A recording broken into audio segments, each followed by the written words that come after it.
Welcome to the Terrible Podcast with your hosts from SteelersDepot.com, where you can find all your latest and greatest Steelers news. It's Dave Bryan and Alex Kozora, always lit, talking Steelers. And now, here's Dave and Alex.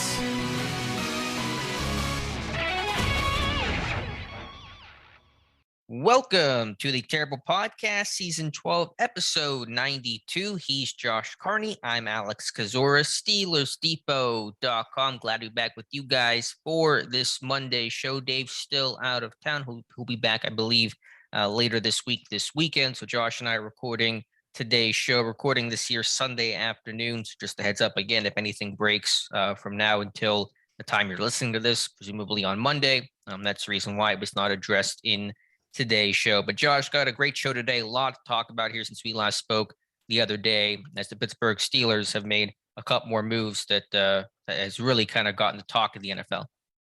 Yeah, absolutely. Excited to be back on, but the news cycle never stops in the NFL. I don't think we're ever going to get a true break, but excited to mention some names here that I think are going to excite some people. Yeah, and the biggest name of all those names we'll talk about in today's show is Brian Flores, hired yesterday by the Pittsburgh, or Saturday, I should say, by the Pittsburgh Steelers to be their, the title is Senior Defensive Assistant / Linebackers Coach. So it's a very similar title to what Terrell Austin carried prior to being promoted to DC. Austin was the Senior Defensive Assistant / Secondary Coach, effectively the de facto secondary coach for the team. Flores, again, working with the linebackers. So off the top here, a really quality coach, a really bright defensive mind. Obviously, everyone knows and understands what's happening with the lawsuits he's filed against the NFL and a handful of teams, and that led me to believe that he probably wouldn't be a coach until all that was settled. But Pittsburgh jumping on the opportunity to bring in a guy with his football IQ and just a really strong defensive mind overall. So certainly didn't expect this hire, but I'm happy to see it, Josh. Yeah, very unexpected. I know that when I got the alert on my phone Saturday afternoon, I was kind of taken aback because I was in the same camp as you. Is this guy's probably not going to have a job in the NFL at least until this lawsuit is finalized or finished or plays out, and maybe even never again, considering what he is suing the NFL for. But credit to the Rooney family, credit to Mike Tomlin and the rest of the coaching staff to seize upon this opportunity, get an elite defensive mind into the building. He may only be here a year, but man, to get a guy the caliber of Brian Flores and add him to this coaching staff and have him working with linebackers, hopefully specifically with Devin Bush, I think will do wonders for this team. Yeah, I think it's a really strong defensive coaching staff overall of Terrell Austin, of Brian Flores, of Carl Dunbar, and of course of Mike Tomlin. Just to me personally, some really good minds there. And you're right, I did a double take. Like I read it at first and it didn't hit me that it was Brian Flores. And I literally said out loud, wait, Brian Flores. And so it was surprising because with the litigation, you didn't know if a team would take a chance, but Pittsburgh obviously taking that chance. I don't think there's really much risk in this, but as you said, he may not be here for this long because he's better than just a linebackers coach or defensive assistant. He should be a DC, should be a head coach, and really probably shouldn't have been fired by Miami in the first place, if you ask me personally. So the role is a little hard to figure out because there is still Jerry Olszewski listed as the inside linebackers coach on the team, and as far as I know, he's still with the team. I know that he had, I think, the death of his wife earlier during the season, and so I don't know if he's reevaluating things or not, but Olszewski coached the off-ball linebackers, and Carl Dunbar had been coaching the edge guy. So I don't know exactly how Flores fits into all of that. I don't think anyone has an answer to that right now, but I'm curious to get your thoughts on what his role may be in Pittsburgh. I hope he has more of a hands-on role with the linebackers. I know that's kind of what he did in New England when he was the defensive coordinator there as well. He played a huge role in developing guys like Kyle Van Noy and Donta Hightower, whom the Steelers certainly had interested in a few years ago. He was more hands-on in Miami with the linebackers, helped develop Jerome Baker into a viable starter in Miami. I just hope he comes in and has that fresh perspective, another set of eyes on a guy like Devin Bush to see what went right, what went wrong, where he can improve in 2022. But again, like you said, it's not clear what his role is. It's a very broad title. What was it? Senior defensive assistant and linebackers coach, you said? Correct. Yeah. So it's very, very broad, but again, linebacker is in there. So I do think he's going to assist Jerry Olszewski. I would be stunned though, if there's a corresponding move with this where maybe, Olszewski's out the door or stepping away after this year or before the 2022 season. But you had mentioned it a little bit ago. The fact that they got this guy, I mean, he should not have been fired by Miami. Led him to 2 straight winning seasons, hadn't been done in 20 years in Miami. And it's important to remember they rebounded from a 1-7 start to win 8 of their last 9 last year.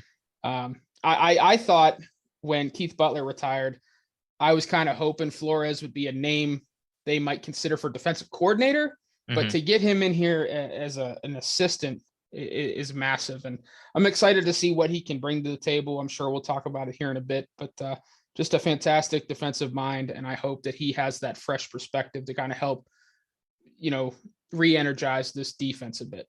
Yeah, that's the bottom line. Just a really good mind. And to me, you can't have enough of those guys in one coaching staff. And again, the role, he may float a little bit. Again, it's carrying a very similar title to what Terrell Austin had prior to replacing Keith Butler. And Austin, you watched him at camp. He was basically the de facto DB's coach. And so I think Flores will, primarily, of course, work with the linebackers, given that linebacker title. And then on game day, I think he'll be in the booth assisting Tomlin. And that was the other aspect of Austin's job description, was that he would help with replays and challenges and other in-game management. Insert your Mike Tomlin clock management joke here. And because Tomlin liked that head coach kind of lens that Austin viewed things through, he'd never been a head coach before, had some interviews though, and kind of had that perspective. Flores, the coach, of course, has been a head coach. And so my guess is on game days, that'll be Flores up in the booth serving that Austin role now that Austin is DC. So I think from a Monday through Saturday perspective, it'll be working with the linebackers primarily. And then on game day, he'll be up in the booth assisting Tomlin with another set of eyes. Yeah. And I think you'd be very hard pressed to find any negative angle with this hire. I mean, he's a Belichick disciple. I know that Steeler fans love that in any type of guy, regardless of their personal feelings for the Patriots. He has head coaching experience. He's going to be able to assist Tomlin on game days, like you just mentioned. Like this is just a fantastic hire, and I can't state that enough. I know we still don't truly know his role.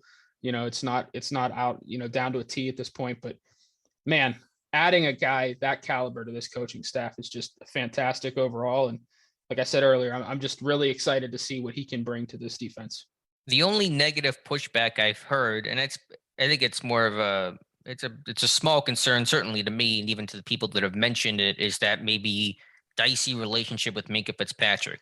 Fitzpatrick got out of Miami because he didn't like the way that Flores had used him, and it was very blunt and honest about, he didn't like the way that, Miami and again, Flores had used him. But again, given the fact that Flores is a linebackers coach, given the fact the Steelers have clearly found out how to use Fitzpatrick the best way, I don't really see any sort of an issue there.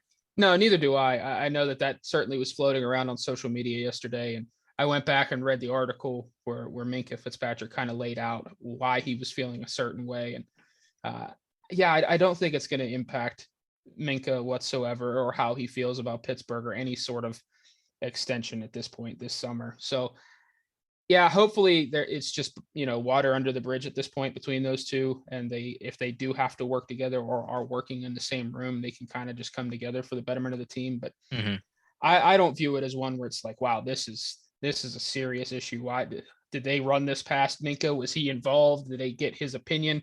I don't see it as too big of an issue at this point. Yeah, I'm not sure if they did run it past Minka. My guess would be they didn't, but I'm sure once the hire was made, there was probably some conversation that took place. But again, Flores is not his true positional coach. They may work occasionally together, and obviously you're all in the same defense, and so they'll be communicating. But it's not like Flores is the secondary coach the way that Grady Brown is, the way that Terrell Austin was. Also, I think Minka's going to be here a lot longer than Flores will be. I think Flores could be a 1-year thing if Fitzpatrick's hopefully here for the next 7, plus years. And so, and I think Flores would even admit that the way that he used Minka was incorrect, given the way that Minka's flourished. So I think everybody's on the same page right now. Yeah, that's what I was going to get to. It's like, I think Flores is a good enough self-scouting guy to realize he was, trying to fit a square peg into a round hole with Minka and was using him improperly. So I just don't see it as an issue. And I do think that this is like a 1-year thing with Flores. And the thing we haven't mentioned, there was no risk to this hire, because if he gets hired elsewhere, next year, the Steelers get 2 third-round compensatory picks. Well, he needs to be here there at least 2 years. You have to be there in one place for 2 years to qualify for that. Okay. So if he is here 2 years, they could potentially get that. But if it is a next year hire, they wouldn't qualify. But yeah, that is another element to consider. Absolutely. Yeah. And I do wonder if he does stick around longer than, a year or two, because he's working under Mike Tomlin. I think he still has to fairly or unfairly build up his name and his brand again, because he's just kind of tied to stuff right now that just seems to be portrayed in a negative light, like I said, right or wrong. So just I can't state it enough. It's just a really good fit. It's a really good mind to add to this franchise, and I'm excited to see what he can do overall. Right, but kudos to Mike Tomlin, because I think every other team was going to stay away from Flores. Anytime you sue, your employer, the NFL, that usually causes teams to stay away. But Tomlin just jumping on the opportunity there to bring in a really smart coach to make sure he's got a place to coach and keep himself in that coaching circle while he's going through this litigation process. So overall, a really fantastic hire, and this really should quiet the crowd of the Tomlin doesn't bring in the outside hires, or he wants yes men kind of thing. All those silly stuff that I think has been disproven by this hire. Yeah, I don't think it's going to quiet the the coaching, the outside coaching hires at this point. I think I put that out there initially on Twitter, and a handful of people responded immediately. It's one hire. They still have back Canada as offensive coordinator. So yeah, it was a really tough day though for that Tomlin wants yes men crowd. It was a really hard hill for them to die on yesterday. I think the last question people have is, why wasn't Flores hired to be the DC? Because they could have done that if they wanted to. Flores was fired, well before Pittsburgh made the official promotion for Terrell Austin. I would say is I think Austin was essentially told he would be the defensive coordinator, and so to go back on that would be a fairly, unethical thing to do. He certainly could do it, but generally not how Pittsburgh operates. And plus, if you had gone with Flores, maybe Austin goes somewhere else. He was getting DC looks with other teams. He might not have been happy about that, and it's hard to blame the guy. So in this order, you have Austin as the DC, and you get Flores instead of having Flores as the DC, potentially risking losing to Terrell Austin. And of course, Mike Tomlin's still kind of running the show. And so I think, the way they did it makes a lot of sense. Yeah, the Steelers are all about continuity under Mike Tomlin. Obviously, the players really love and respect Terrell Austin. So it would have been a really, really difficult thing to tell Austin behind closed doors, hey, you're the next defensive coordinator, but then Flores is available and you bring him in. I think that would have really ruffled some feathers. And yeah, like you mentioned, they could have lost Austin, and a lot of players could have been upset. And the last thing on this is, man, the Pittsburgh Steelers can keep a secret. I mean, for all the national attention that's been given to Brian Flores, we didn't know about it until the hire was official. And the team had the press release and their statement from Tomlin, and it wasn't ever leaked or reported at any point until Pittsburgh made it official. So it's a subject of my terrible take today, Josh. It's Pittsburgh Steelers in this world of 24/7 news cycle and scoops and leaks and guys talking. Man, Pittsburgh can really just be able to lock these things down, and no one knows about it until it's actually happened. Yeah, they're like the NFL's version of Fort Knox. Like it's lock and key. You're not going to get anything out of these guys.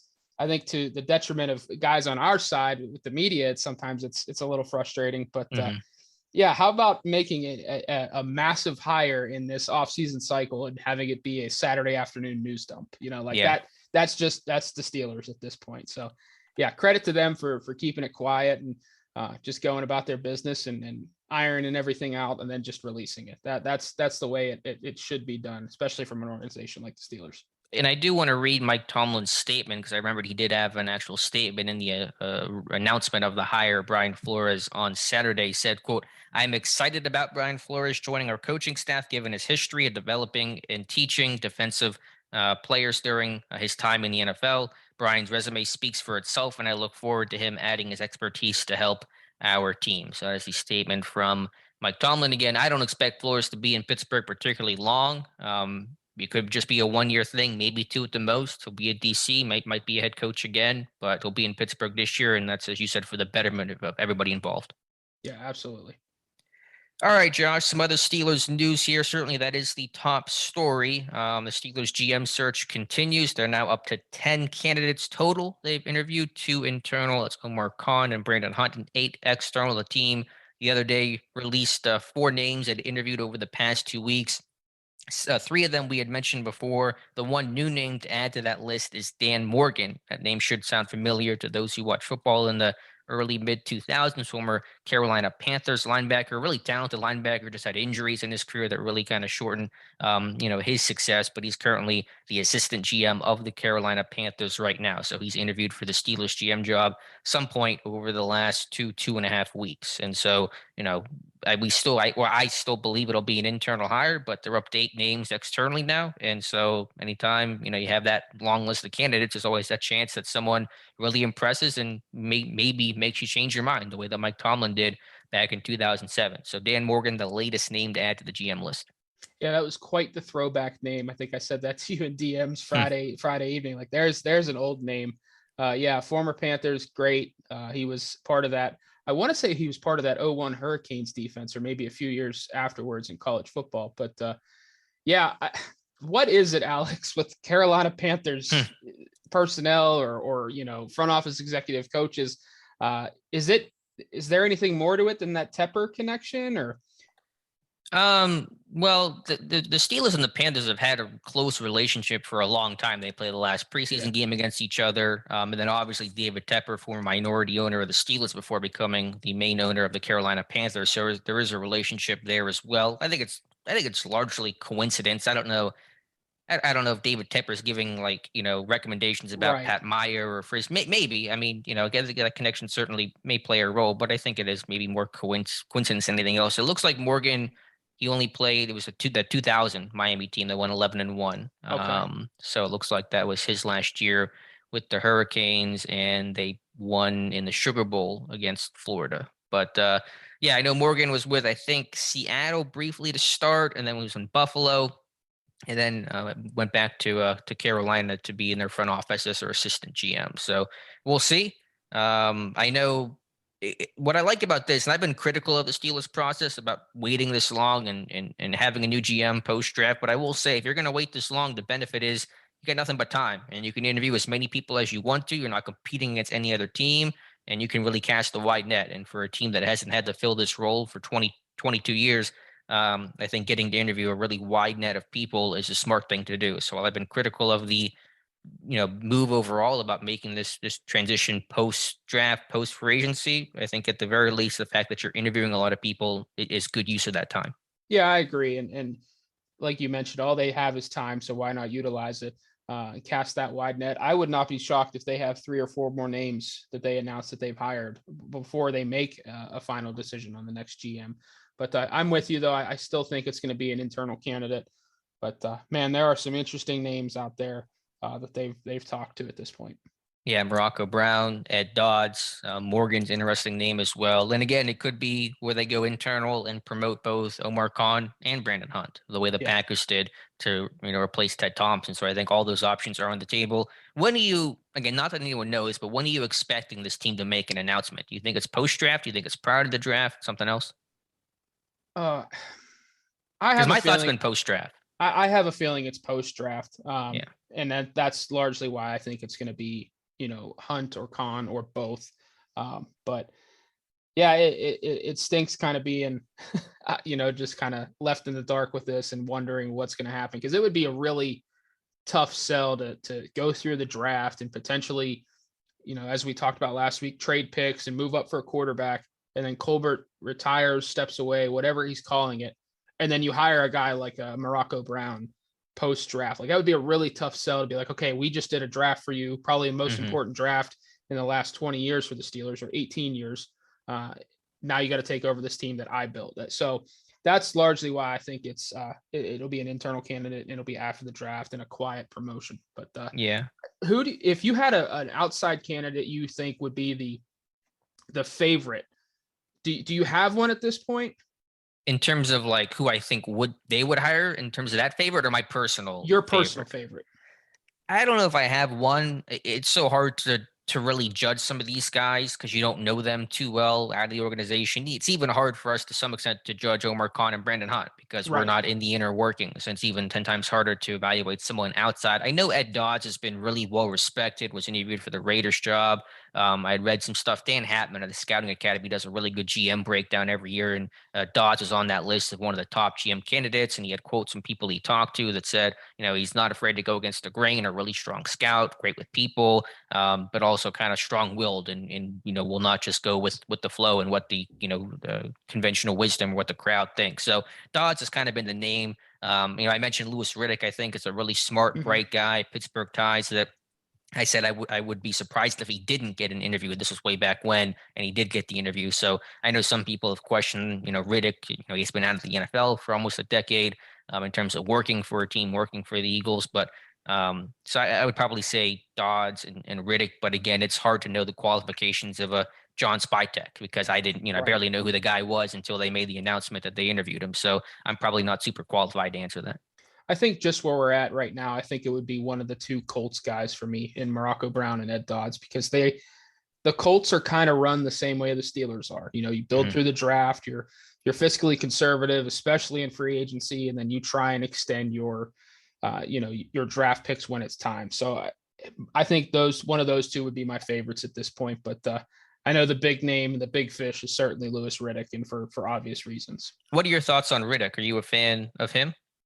Yeah, I do like him. I like listening to him and watching him on TV, especially throughout the draft process. But I know a lot of people are caught up in his draft analysis. I think it was 2 or 3 years ago, he had Devin Bush as the best player in the draft, and people were kind of throwing that back in his face. But I think he's a very smart football mind.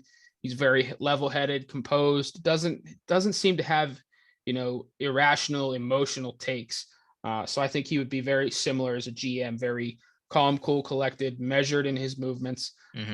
And again, it's really hard to deny those Pitt ties. Yeah, and I know people will rag on the draft misses, but all those guys have draft misses. No one's perfect. You just see it because he's the one on TV, and so you get to see his dirty laundry, I guess, so to speak. And I know again people will criticize him not being with the NFL, not being with a team, and some of that's certainly valid, but he's been, as an analyst and working Monday Night Football, he's been talking to every coaching staff, and he's been in those production meetings. And so I think he's certainly had kind of one foot in that NFL door. So while he's been removed, completely from the NFL in terms of working for a team, I think he's still been certainly involved in the NFL and close to guys and talked to a lot of people and have a different perspective. I mean, if you're working for a team, if you're Spytek or Dodds, you work for the Colts, you're not interviewing the Broncos coaching staff for a game or something like that. So there's a different perspective that I think actually is kind of cool for an analyst to have. Yeah, I know that was a common red flag for Mike Mayock, and certainly that didn't work out. Right. But Mayock had never been with an NFL team before as an executive or front office member, and Riddick has, so there's a difference there. Yeah, and obviously Riddick wouldn't be coming in and dealing with a personality like a John Gruden, where it was reported in Oakland and then Las Vegas that Gruden made the picks in the first 2 or 3 rounds, and then Mayock was left to kind of clean up the scraps. So it doesn't bother me that Riddick's been out of the league for a decade, and like you mentioned, he's been doing the production meetings. He's still watching a ton of football. He's still connected. So I think if that's the guy, it would be a solid hire. Yeah, so we'll see. Again, I'm with you. I don't think we'll know that name until after late April's draft. So probably early May, we'll know who Kevin Colbert's replacement is. I'm still of the belief it'll be Khan or Hunt or some combination thereof, but it's a pretty impressive external list. And again, I do at least commend Pittsburgh for interviewing so many guys and casting that wide net. Although I still would have preferred in an ideal world to have this hire be made in early January, but it's all spilt milk at this point. Yep. Yeah, I'm with you. Wanted to kind of transition now to looking at this team for 2022 from an on-field player perspective. I had an article on Sunday about my optimism for the Steelers defense in 2022. And I said this before, even before the Flores hire, that I'm pretty optimistic the Steelers defense will return to form. Maybe not be the best defense in the NFL next year, but I think at least a top 10, potentially even top 5 unit when you get guys healthy. A D-line, that returns at least Tyson Alualu, develops Isaiah Loudermilk, a secondary that's a little less or a little more stable, I should say. And certainly whatever you add in the offseason in terms of off-ball linebacker, maybe cornerback, or whatever additions this team makes. I've gotten some pushback on that about the concerns of a maybe aging defensive line, and Tua certainly his status is unknown right now, but just overall, where are you at in terms of your level of optimism or pessimism for the Steelers defense next year? I think I'm a little pessimistic about the secondary because I think there's more questions there, but I don't really have that many concerns with the front seven. I do have some optimism there. Tyson Alualu coming back, hoping that they can, retain Montravius Adams, have him as a rotational piece. Isaiah Loudermilk's in year 2. Chris Wormley was pretty solid last year, and he'll be back. Hopefully, it doesn't look like it, but hopefully Stephon Tuitt is back. I think the run defense will be a lot better, just alone a defensive line. Alex Highsmith will take a year 3 jump. You still have the reigning defensive player of the year on the other side. I mean, that has to count for something. There's a little concern at inside linebacker, and rightfully so. I mean, Devin Bush, what's he going to be? Schobert's probably not going to be on this team. But I think I'm with you with optimism in the front seven. The secondary, I'm a little concerned with just because it feels like there's so many moving parts and so much unknown there. But I mean, they have a great coaching staff, and they just were dealt so many injuries last year all over that defense, forced a lot of young guys into playing time. And I think that was a key reason why they were so up and down. But man, overall, I think I'm leaning more optimism than anything else. I'm kind of with you in the same camp. And you're just going to see progression from a lot of players. You're going to see guys back healthy that are going to be huge for this defense. And I think they're going to throw a lot at the defense, whether it's in free agency or in the draft here soon. Yeah, that's kind of my point. I think present day, this roster has question marks, concerns, but I'm projecting out there will be additions added given the unusually high amount of cap space left to work with, and probably at least a draft pick or 2. Draft capital they don't have a ton of right now. Quarterback certainly going to be in play. Offense needs to be addressed more so than defense through the draft, but they'll add somebody in the draft. They won't, I'll go offense there. So I expect them to bring in an inside linebacker of some sort, and maybe secondary help to some degree. And even in that regard, to your concern, I mean, they're not going to lose all those guys. They're not going to lose Edmonds, Witherspoon, and Hayden. They may lose 1, maybe even 2 of those guys. They certainly, I don't think we'll bring back all 3. It's either going to be one of Hayden or Witherspoon, and then hopefully maybe Terrell Edmonds re-signing as well on a relatively cheap deal. So I think while there's some question marks now, I think that stuff will get figured out by the time, we're a week or so into free agency. Yeah, and even if they do lose those guys, it's not like they're going to just leave that as a hole and address it with a rookie. They're going to go out and they're going to throw. When I say throw money, I'm not talking like a huge contract, but they're going to throw money at a veteran or 2 to kind of come in and plug those holes. But yeah, I think this defense will be better than it was in 2021, and for various reasons. But like I said, I lean more optimistic than anything, and I'm kind of in the same boat with you.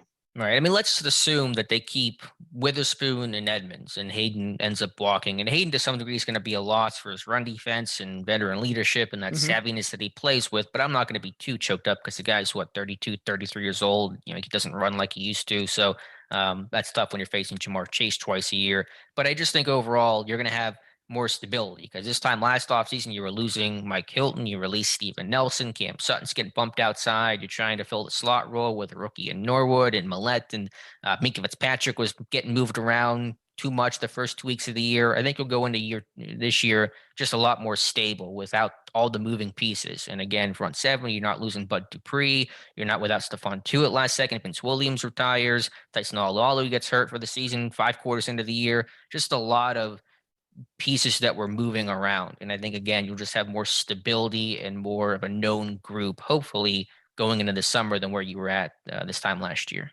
Yeah, I would feel really good if they brought back Witherspoon and Edmonds. I think I would be very optimistic about this defense if both of those guys returned. And it's also worth mentioning, too, like you're not trading for a veteran linebacker days into training camp and plugging him into the starting lineup. And another great point.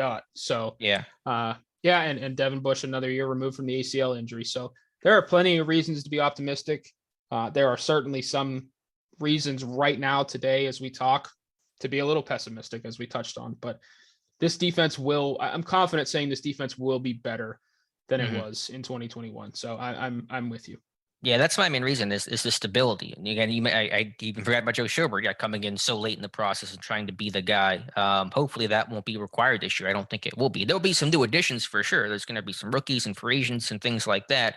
but it'll be kind of more part of that normal process and rhythm as opposed to just haphazard guys coming and going, injuries. And obviously injuries can and what happened, but yeah, I just think this defense will be in a better place. I know I'll get some pushback on that, but I don't think this team will be, 32nd in run defense. They should be better. Even assuming that if, Stephon Tuitt does not play, he retires, whatever, let's assume your defensive line is Hayward, Alualu, Wormley, plus backups of Loudermilk, and let's assume they re-sign Montravius Adams. I mean, that's a solid group of guys right there in terms of starters and in depth. So, well, two, it would certainly be a loss. You'd be at least in year 2, knowing that you don't have him anymore, and so you're not thinking about him being part of that plan, throughout training camp potentially and stuff like that. And so, again, just from a stability standpoint, the growth of younger guys like Loudermilk and Norwood, I think overall puts you in a much better place.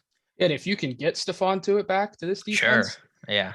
Man, I don't know how you don't feel good about that. They could have 6 guys that they could consistently rotate in along the defensive line. And when is the last time you felt comfortable doing that in Pittsburgh? Right. So that's huge. It's huge. But yeah, stability is going to be a big key here. And I think it helps having defensive minds coming in like a Flores, Terrell Austin elevating into his role as defensive coordinator. I do wonder if Mike Tomlin's a little more open-minded and allows Flores to have a little bit of a say when it comes to scheming some things up, because that helps as well. It's not, you've talked about the Jimmies and Joes more than the X's and the O's, but the X's and the O's can factor in at times, especially when you have the type of talent and football minds that you have on the coaching staff right now. And I imagine Flores will have some game planning role. I mean, the way that Keith Butler described things last year was that, midweek that Butler and the assistant positional coaches would put together kind of the base game plan. Tomlin would come in, look at it, review it, tweak it a little bit. And so, then Tomlin would be the main play caller on game day. Mm-hmm. So I think Flores certainly will have a role in some of the, install and game plan type stuff during the week. Yeah. Do you think Flores will come in and push for maybe a few of his guys from Miami to kind of add to this defensive room? Yeah, I think it's possible. Anytime there's that coaching connection there, you're more likely, if a guy's deciding between a team with a coach he's never played for before, doesn't know about, versus a guy that he does know, he's going to go with the guy that he does know. So were there any names in particular in Miami that you were thinking about? Landon Roberts. I know that he's kind of been around the league a while, started in New England with Flores, went to Miami. He could be that buck linebacker, come downhill against the run. And I think Danny Smith would have a lot of fun with him on special teams as well. So that's. Well, do you think Roberts would start, or do you think he'd be a backup? I think he could, honestly. I mean, I think they would throw more at the wall and try and get it to stick at that buck linebacker than just a Roberts and a Spillane. But I think he could start and succeed as kind of that Vince Williams type. I know you mentioned Donta Hightower earlier, and his name I've kicked around a little bit because he is, that real downhill physical run presence. And as you said, Pittsburgh nearly signed him several years ago. And I think they, Belichick was able to convince him to fly back up to New England and re-up with the Patriots. But the concern is the guy is 32. Pittsburgh generally not signing free agents that old, and I think his play probably did kind of wane down the stretch. So I think first and foremost, this team needs really strong thumpers. They need that Vince Williams type, that downhill guy. I know it's a bit antiquated and old school, but for a 32nd ranked run defense, their whole, got to get better in the trenches. You need at least one guy like that. And so I'd still be open to the idea, but I don't know where that would come in at. But the Flores, hiring might make it more attractive for Hightower to come to Pittsburgh if the Steelers want him. Yeah, he's certainly a name that makes sense, but I do think that the age and the decline in play in New England in the last few years is a significant red flag. And I do wonder how he would work as kind of that buck linebacker in Pittsburgh next to a guy like Bush. Yeah. What's Vince Beagle's status? He's not a free agent or anything, is he? I'm going to look it up right now. I don't think so. I think a couple of names that I had as well was like Emmanuel was it Emmanuel Ogba? Yeah. He played defensive end in Miami. I think he could be an outside linebacker, kind of like the Taco Charlton.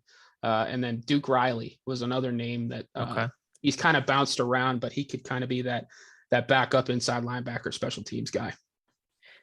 Beagle is a free agent according to Over the Cap. I think he gotten hurt, missed all of 2020, only played 5 games. Looks like just special teams work. So maybe that would just be a flyer there.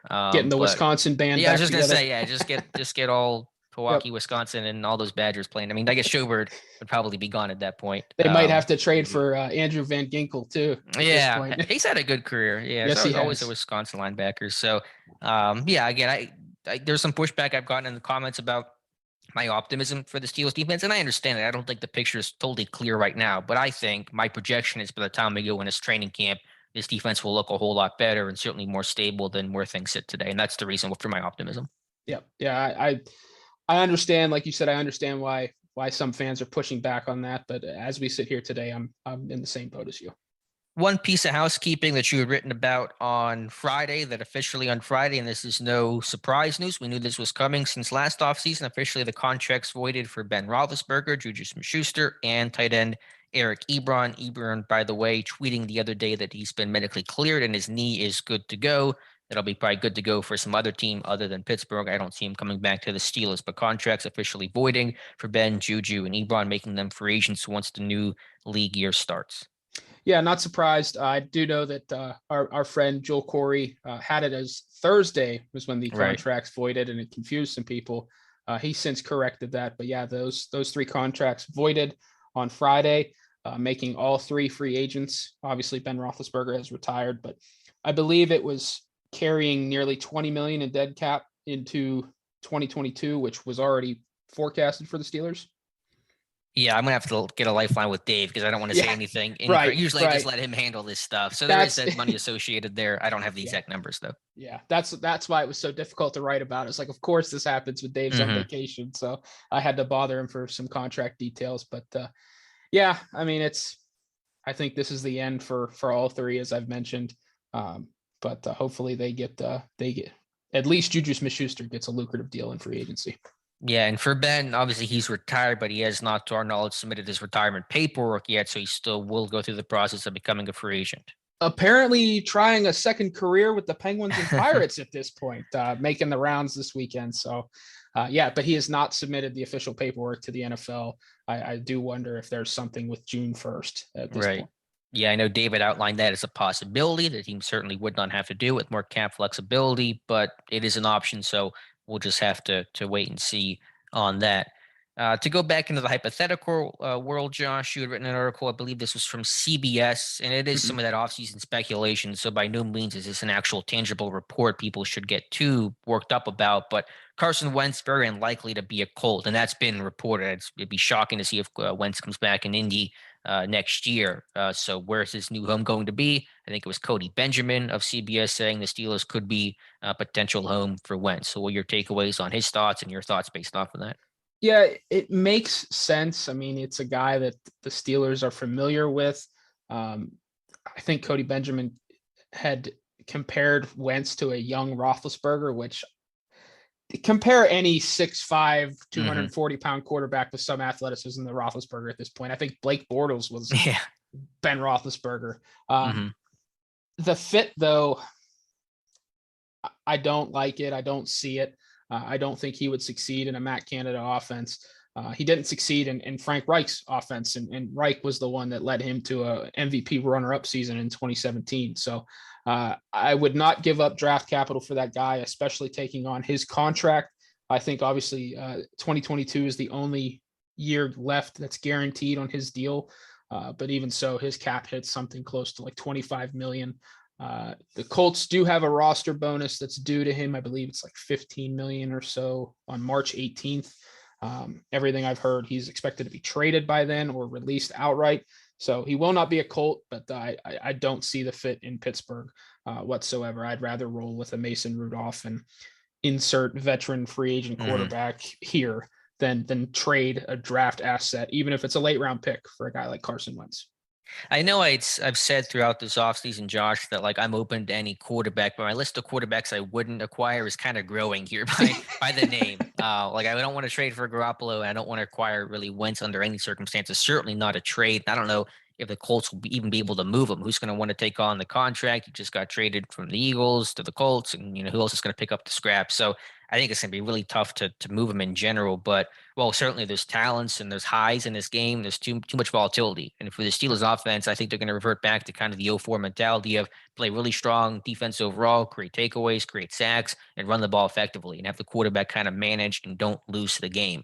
Sort of similar to 2019 with hopefully a little bit more productivity. And so you don't want a guy that's very volatile and turnover happy the way that Wentz is. It's going to really kind of wreck that game plan. So I would not touch Wentz at all. Yeah, and it's the same thing we kind of talked about last week with Jameis Winston. Like, you want a guy that's going to be safe with the football and not lose you games. And I think we saw in 2021, Wentz made some insane decisions with the football, like throwing with his left hand from his own goal line, and resulting in a pick six. Yeah, Wentz became a verb. Wentzing it was a verb. Literally, yes. I think Booker used that one day, and I would be more open to Winston than I am Wentz, because it's just going to be cheaper to, I think, acquire that guy. Yes. So just to kind of put that on a scale, I'm not totally closing the door on Winston, and certainly I think I would take him over Carson Wentz.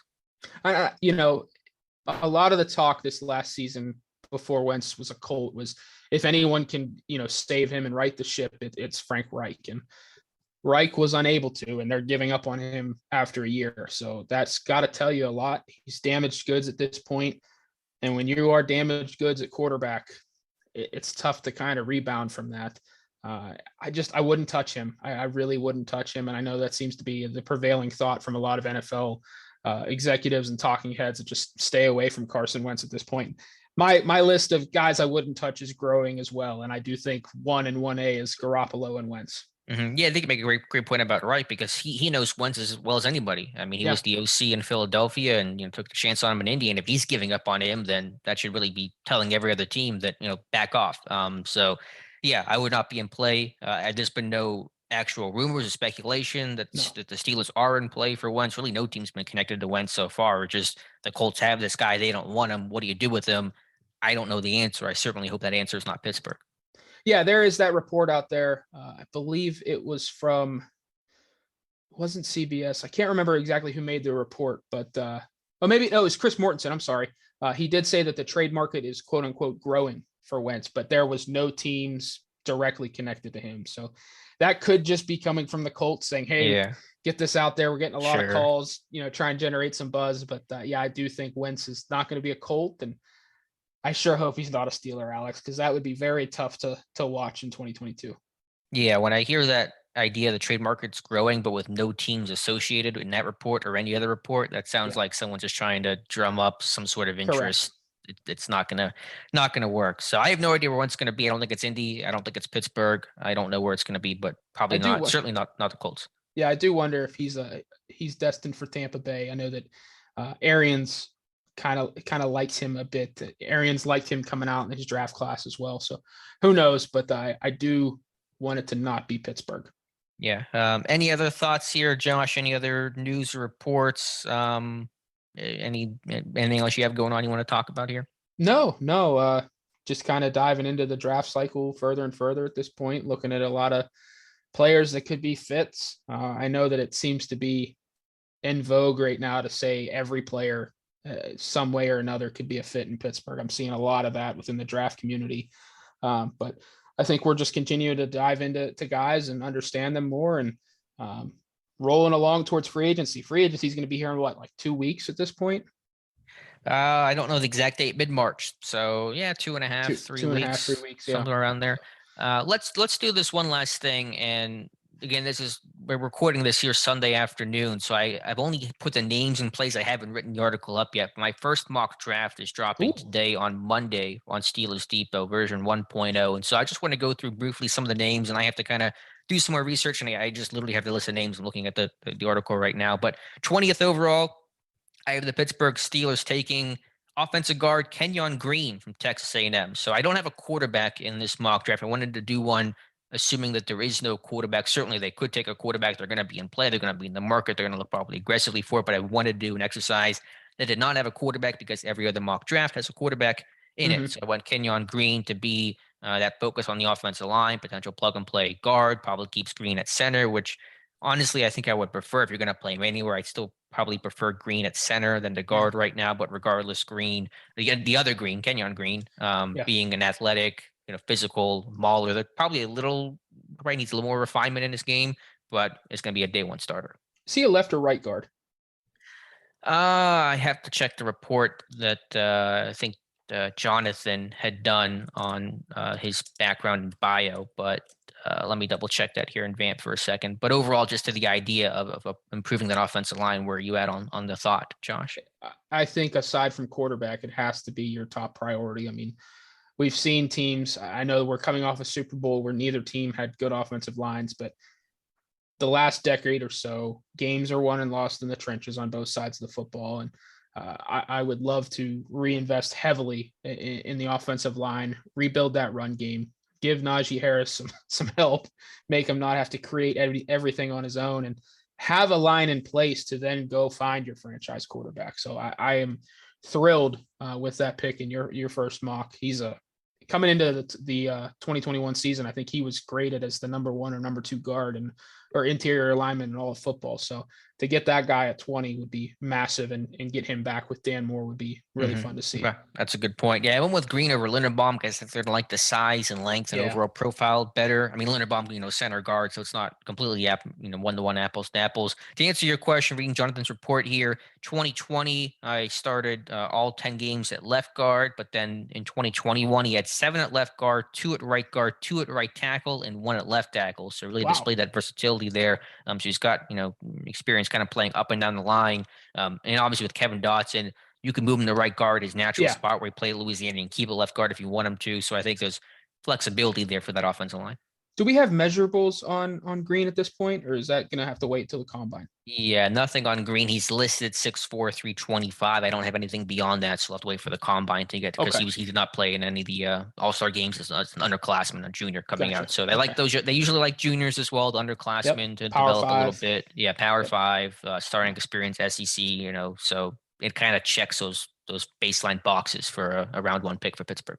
Yeah, absolutely. It's a solid pick. It would definitely give them a linchpin along that offensive line. In round 2, I mentioned this one in a video, and I've talked about him quite a bit. I'm going Damone Clark, the linebacker from LSU, had a good Senior Bowl week. Again, just kind of checking all those boxes: a Power 5, high character, wore that number 18 jersey, which meant a lot for that Tigers program, was productive, got better, had a lot of adversity in terms of his personal life, in terms of the coaching staff, played under, I think, 3 DCs at LSU, but really had a strong 2021 season. And so I could certainly see the interest there, and there's an obvious need to improve that off-ball linebacker spot. In this mock draft, in this exercise, my thought is replacing Joe Schobert with Damone Clark. No, that's a guy that's really come onto my radar in the last few weeks. Really kudos to you and Jonathan Heitritter for kind of pointing him out. But that's that Jamie Collins type athlete that I think could really play all 3 downs and have a significant impact on a defense moving forward. And plus, Tomlin was talking to him a lot at the Senior Bowl. I know that can't be the be all end all, but I mean, that's a tea leaf you gotta take into consideration. Yeah, I don't think he's nearly as athletic or quite as athletic as Patrick Queen or Devin White were coming out, but I think he's pretty refined. His block shedding, his overall run defense. He's sort of the well-rounded type back. I don't know if he's one particular like downhill guy or one elite cover guy, but I think he does a lot of things well. And again, that Power 5, SEC, where Pittsburgh usually goes top of the draft. Yeah, no, I'm with you. That would be, I think as we sit here today, I think that would be the one you kind of put in pen at this point that I think could certainly happen, and I think would make a lot of Steeler fans happy. In round 3, I go back to the offensive line here with Rasheed Walker, the big offensive tackle from Penn State. Believe he's an underclassman as well. I saw one game of his this year in person. It was against Villanova, so it wasn't against high-quality competition, but just a really big, long guy, a good athlete. The only thought I have there, gives me some pause, is he only played left tackle at Penn State. And so do you move him? Do you move Dan Moore? There's some questions there, but I wanted to find a good quality tackle in that, later day 2 range, and Walker to me was the best name on that list. Yeah, and he's a really good run blocker. I know that Dane Brugler had some stuff up on him in recent days, but that would be that nasty physical right tackle in a Steelers run-heavy system that you could just plug and play. I know that coming into last year, he was mocked as a first-round tackle, and I think he suffered a bit last year. at Penn State. But yeah, great athlete, great size. I think he's going to test pretty well. But yeah, that'd be a fine 3rd round pick to kind of plug in along that offensive line. And my thought there was, so no quarterback in this mock draft. You go sign a veteran guy, and because you're not taking the quarterback, you go all in on offensive line and do everything you can to improve that. So when you go probably quarterback in 2023, you have your offensive line set. It's a better situation overall and probably a bit better quarterback class, although those things are always tough to project out. But again, if it's not quarterback here, which it certainly could be for, 1st round, but if you don't do that approach for whatever reason, guy's not there, you can't get him, you don't like anyone, you go real heavy on the O-line. That's where I'm at. I want to build up this team in the trenches again, whether that's, you get clarity on Stephon Tuitt and he's not coming back. You grab a defensive end or whatever, build up in the trenches. That's where the game is won and lost. And I like that you're investing heavily in the offensive line early. Yeah, and so I know I'm putting together kind of Madden style right now, but an offensive line of theoretically Dan Moore, Kevin Dotson. I would go sign a veteran center. I would go spend money on that. So Ryan Jensen's a name, so let's just assume it's Jensen at center, Kenyon Green at right guard, and then maybe Walker trying to make the transition at right tackle. That's a completely different and a much better offensive line that I think really could be a group that Jensen's older, but a group that will stay together for quite some time. Absolutely. What about a name like Bradley Boseman at center? I know that he's a free agent. Yeah, I was looking at a list of free agents the other day to start getting an idea of who I want to look at and who might fit. And I think he would be maybe that 2nd tier kind of option, be cheaper than Jensen, because Jensen's going to be probably at least $10 million. And so I don't want to get hung up on one kind of the top name. So I think Boseman's a good suggestion. Yeah. Just overall, though, your mock draft so far, if that was the offensive line they rolled out in week 1, I think you got to be pretty happy with it. And even if it was Kendrick Green still at center, you got other pieces in place. And if you had to upgrade center next year, then you could do that with everything else kind of more stable. Yeah, and I still think even if Kendrick Green is your center there, considering the pieces that you added on the right side with a Walker and a Green and maybe another veteran just kind of thrown in, you have to feel good about that offensive line compared to what we just saw in 2021. Yeah, I think that's well said there, Josh. So round 4, I'm projecting the compensatory pick here for Bud Dupree. I don't think it'll be a 3rd. I think it'll be a 4th, although we'll get our answer at some point here. I have the team taking cornerback Alante Taylor from Tennessee, some at the Senior Bowl. Good size, 6 foot, nearly 200 pounds, decent length overall, played some slot. I think an experienced guy, a leader, good ball skills. Didn't have the best week in Mobile. I think he moved around a little bit, but just again, SEC defensive back and somebody that probably profiles best as an outside corner, but I think can move around a little bit as well. I'll have to watch him a little closer, but that's honestly, that's not a name I've heard yet. So kudos to you for finding that one. And obviously the Steelers have history of going to Tennessee to get cornerbacks. I mean, right. Cam Sutton. So granted, it's a different coaching staff there, but they like their guys. They like their certain schools. Yeah, Taylor, I just signed with the Senior Bowl. That was my first exposure to him. So I don't necessarily love the guy. I was trying to find a DB that I knew something about that I kind of thought could fit. And so Taylor was a name I came across. Round 6 here, going to receiver. I wanted to find a receiver at some point. It's a little bit later than what you would like ideally, but Pittsburgh, not a ton of draft capital to work with right now. So I have the team taking Danny Gray, the receiver from SMU. Vertical, big play guy, speed guy. I think will run well overall, a little bit on the leaner, lankier side of things. But as Dave and I have talked about so much, his team's got to find that clear out, that guy that can win vertically, take the top off of defense, who wants to play too high or play softer, coverage, cover 3, stuff like that. And Gray, in terms of the later day 3 options, I think fits that well. He was at the Senior Bowl too, correct? I'm trying to think if he was there. Wasn't it Drummond, his teammate, that was there? I'll have to check. He might have been there. The names are running together at this point. Yeah, I totally understand that. I think Gray was at the Senior Bowl because I remember seeing clips of him winning vertically. But yeah, I've read he's going to test, high 4.4s, which is great to hear. Height, weight, speed guy. They need that Z that can win vertically. They just don't have it right now. And I think round 6 is a little tough to wait for a receiver. But again, as you guys talked in previous podcasts, I think even the Senior Bowl roundtable you guys did, it's a deep receiver class. Guys are going to get pushed down. Yeah. So hopefully if they do grab a guy like Gray in the 6th, they're they're pairing that with a veteran in free agency as well. Mm-hmm. Yeah, that happens every year. Receivers are always bloated. There's always too many receivers, not enough spots, and so those guys always get pushed down. And you're right. Gray was at the Senior Bowl. Drummond's from Ole Miss. I always get those guys mixed up there a little bit. I didn't have any big impressions of Gray. Really, of any, most of the receivers, I didn't have super notable impressions of. So I have to go back and look at my notes and see what the other guys wrote about. But again, just the profile of somebody that can be a vertical type guy. That's what I'm looking for in this offense. Yeah, and checks that all-star game box. So yeah, that's a good point as well. So last 2 picks here, and I got to work on the pronunciation. I wasn't planning on doing the mock draft, remember, we should talk about it here. But it's Isaiah Paula. It's Troy. It's Troy's cousin, Paul, but it's spelled differently. Paula Mao. Paula Mao. Yep. Yeah, I know exactly who you're talking about. Everyone knows who I'm talking about. So yeah, this one was kind of a cheeky one, and you have to add another safety. If they re-sign Edmonds, maybe less of an urgency there. But I don't know. How do you not draft one of Troy's siblings or someone he's related to? Destined to be a Steeler. That's just a rite of passage for him.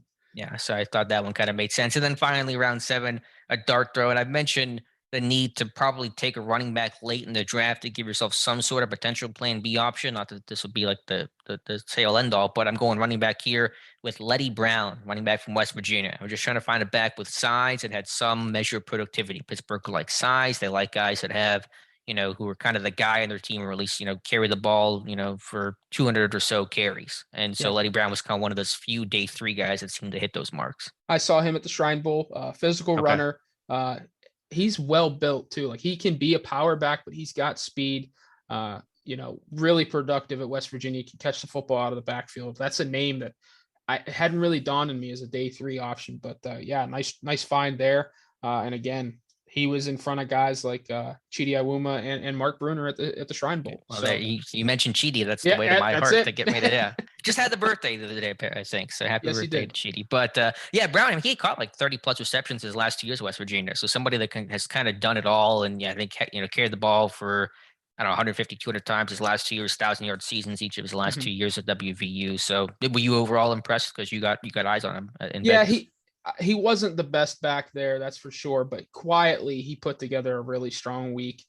Pass protection, running between the tackles. He made plays out of the backfield, even though it was a very simple check down style in practices, but he made plays after the catch and showed off his speed. So that's a guy that was a workhorse at West Virginia for, I think, 2020. He was like the main guy on that offense when they had a new coaching staff come in. So definitely a guy I think could be a solid number 2. I have not looked into him in terms of special teams, but that's a guy that he has the production, the all-star game box is checked, and I'm sure him being right in the backyard at West Virginia, they know who Letty Brown is.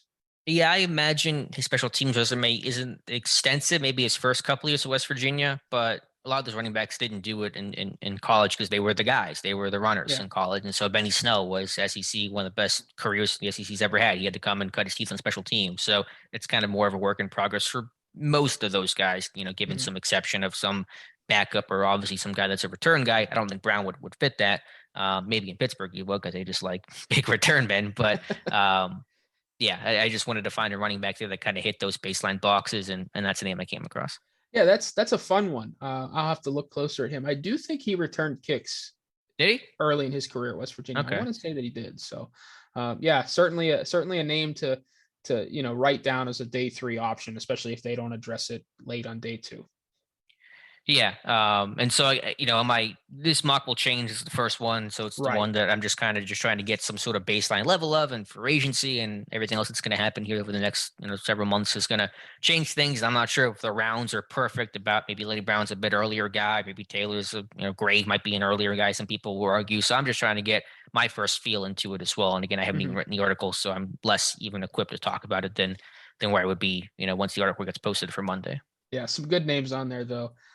I would be thrilled if they went offensive line in 2 of their first 3 picks. That's the ideal scenario instead of going all out for a quarterback right now. Yeah, but you can check out the article on Steelers Depot Monday, sticky top of the page, and hopefully it sounds a lot better than the way I just tried to describe it for you all right now. So Josh, any other final thoughts here before we start closing on today's show? No, I'm good on my end. All right, let's get to some reader emails and close out today's show. Dave had forwarded a couple emails that came in. I think we have 2, I believe. One was a question and one more of a comment. We have one coming from MLR. That's Michael. Says, "Dear great men of the Terrible Podcast." There's a heavy intros there. Appreciate that, Michael. He says, "I am glad to see Brian Flores get a chance with the Steelers, despite the distractions it may bring due to the ongoing litigation. I've heard him speak on multiple occasions as well as seen his resume. He seems like a highly qualified mentor of men and an effective coach. I will sit back and soak in what you think of the hire and look forward to him being in the black and gold." So, Michael, thank you for the email. I think that echoes our thoughts there. A really good coach overall, good leader, a good mind. And while certainly there are going to be some questions Tomlin will have to answer about, the hire and the lawsuit, and some of those stories will continue to, be talked about as that lawsuit proceeds, I don't think it'll be much of a distraction. And I imagine Tomlin will handle it in ways only Mike Tomlin can. It'll have some sort of quippy answer to it. So I think it'll be a very minimal distraction. Yeah. And the good thing is, he's a position coach, so he's probably not going to talk more than once or twice throughout the entire season.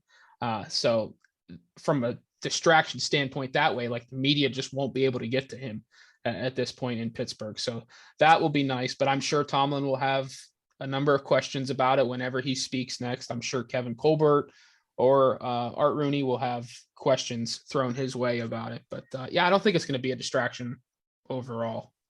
Yeah, I'm not too worried about it either. So thank you for that comment, Michael. Questioner coming from Cody, who says, "Hey, Dave and Alex." Again, this was sent to Dave initially. He'll be back. I think Josh will be on probably one more time later this week. And then I think Dave will be back for the next show after that. So probably just do one other this week. Anyway, back to Cody. Says, "First time emailer, long time listener." Thank you for that, Cody. "If the Steelers do not trade up and stay at 20, what is your ideal pick? Not necessarily one person, but more of a position. For me, if Malik Willis or Kenny Pickett isn't available, I personally love a receiver, as Dave would say, with crap speed." I'm going to censor that there.